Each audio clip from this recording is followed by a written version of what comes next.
খুব ভালো বৌমা, অথচ ঘোড়ার ডিম কিছুই নয়, শুধু টাকা আছে বলে বলছে এটা আমার খুব ভালো বৌমা। বলে কি বলে না, বলে। তার মানে পৃথিবীর মানুষ আপনাকে ভালো বলবে কখন? যখন আপনার টাকা থাকবে, যখন আপনার পদ অনেক দামি হবে। দুই, আচ্ছা পৃথিবীর মানুষ যদি আপনাকে কেউ ভালো সার্টিফিকেট দেয়, এতে আপনার কোনো উপকার ক্ষতি কিছু হয়? হয় না।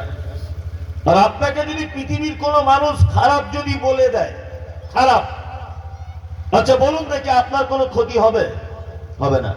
এইবার আপনাকে মেন যে কথাটা জানতে চাইবো সেটা হচ্ছে এই, আল্লাহ যদি বলে ওই লোকটা ভালো, তাহলে আপনার উপকার আছে না নেই?